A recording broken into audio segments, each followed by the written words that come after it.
দেখো আজকাল বাইক সবার কাছে আছে, বাইক নাই এরকম বাড়ি নাই। তো বাইকের আজকে পিউসি আমি করাইতে যাই। পিউসিটা করাইছি হচ্ছে আমি ঠিক 9টা 37-এ। আজকের ডেট দেখতে পারো তোমরা, 24/3/2026। তো এটা সম্বন্ধিত দুই একটা ইনফরমেশন যেটা আমি আজকে ফেস করছি, ওই ইনফরমেশনটি তোমরা লগে শেয়ার করি। দেখো, আগে যখন আমরা বাইকের রেজিস্ট্রেশন সরি পিউসি করাইতাম, তো ওইটা আসলে 35 টাকা, কিন্তু এখন করে লাইছে এটা 60 টাকা। ঠিক আছে? তো রেট বরাবর বাড়ছে। তো রেট বাড়ছে কিন্তু ফেসিলিটিও দিছে। কিতা ফেসিলিটি দিছে এটা আমি তোমার কই। 60 টাকা রেজিস্ট্রেশন পিউসি রেট করছে, ঠিক আছে, কিন্তু এটা 1 বছরের লেগে করে দিছে। আগে আসছিল কতদিনের লাগে, আগে আসছিল 6 মাসের লাগে, না জানি 3 মাসের লাগে, আমার ঠিক ফিগারটা মনে নাই। কিন্তু এখন ওইটারে বাড়ায় সেটা 1 বছরের লাগে করে দিছে। এটা হচ্ছে পিউসির। দেখো, 24/3/2026 9টা 37-এ করছি এম, আর এই যে 23/3/2027। তো 1 বছরের লাগে এটা করে দিছে 60 টাকা। তো ওই হিসাবে এটা খুব ভালো একটা কাজ। 60 টাকা দিয়ে সেটা তো তোমরা অবভিয়াসলি সবাই এইটা পিউসি এটা আছে, পিউসিটা করে নেবে। কারণ পিউসির লেগে ফাইন মারে, যখন ফাইন মারে তখন পিউসির লেগে মিনিমাম 1000 টাকা ফাইন মারে। তো দরকার নাই তো কিতা কয় যে 60 টাকার লাই, শুধুমাত্র 60 টাকার লাই তোরা শুধু শুধু বৈশার ইয়ারে খাইতা ফাইন খাইতা কিতা কয় যে 1000 টাকা 1500 টাকা ফাইন খাওয়ানোর কোনো দরকার নেই। প্রথম ইনফরমেশন।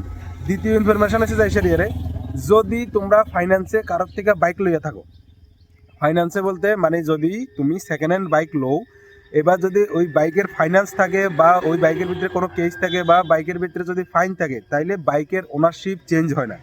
এবার ওনারশিপ যদি চেঞ্জ না হয় তাহলে তোমরা এটার অক্ষণ কিন্তু আবার এটা করাইতে যে পিউসিটা আছে, পিউসি ফর্ম 59 যে ফর্মটা আছে, এটা তোমরা করাইতে এখন তোমরা ওটিপি ছাড়া করাইতে পারতো না। আগে তো আইনও লাগতো না, যে কোনোভাবে টাকা টোকা দিয়ে সেটা এটা হয়ে যেত, কিন্তু এখন ওটিপি ছাড়া এটা করাইতে পারতো না। এবার ওটিপি, ওনারের ওটিপি করতে গেলে ওনারের ওটিপি লইতে হইলে তাইলে তোমার কাছে ওনারের কাছে ওটিপিটা যাইবো, ওইখান থেকে ফোন করে লইতে হইব। কারণ তোমার বাইকটা যদি ফাইন্যান্স থাকে বা কোনো কেস থাকে বা কোনো কিছু সমস্যা থাকে বাইকের ভিতরে, তাইলে ওনারশিপ চেঞ্জ হতো না। এবার ওনারশিপ চেঞ্জ তো হইতো না, ওটিপি এখান থেকে লইতে হইব। এবার আরেকটা কথা আছে, যদি ওনারের নাম্বার চেঞ্জ হয় তাইলে ওনারের আধার কার্ডের যে রেজিস্টার মোবাইল নাম্বারটা থাকবো, এইটা তোমরা কিভাবে রেজিস্টার করাইবে। এটা রেজিস্টার করাইতে লাগবো 150 টাকার একটা ফিস। 150 টাকার যে ফিসটা আছে এটা তোমরা ওই যেখান থেকে পিউসিটা করাইবা, এই যে পিউসিটা যেখান থেকে হইব ওই পিউসির এখান থেকেই হইব। ঠিক আছে? তো 150 টাকা ফিস যখন দিবা এবং ওনারের আধার কার্ড যখন দিবা, ওনারের আধার কার্ড এবং আধার কার্ডের রেজিস্টার মোবাইল নাম্বারটা দিলে 150 টাকা ফিস দিলে ওইখানেই এটা চেঞ্জ হয়ে যাবে। কয়েকটা ওটিপি আইবে ওনারের মোবাইলে, বাইকের ওনারের মোবাইলে, তাইলে ওইখান থেকে চেঞ্জ হয়ে যাবে। হ্যার পরে এবার চেঞ্জ হওয়ার পরে ওটিপি লইয়া তোমরা পিওসিটা করাইবা। ওইখানে তোমরা ফিস আইবে যে পিওসি 60 টাকা আর ওনারের 150 টাকা।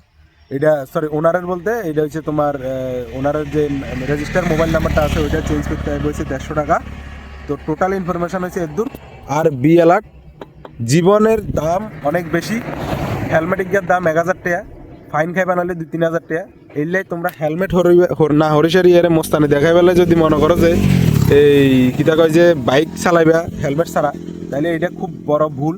তো অবভিয়াসলি সবসময় হেলমেট ছাড়া বাইক চালাবে না।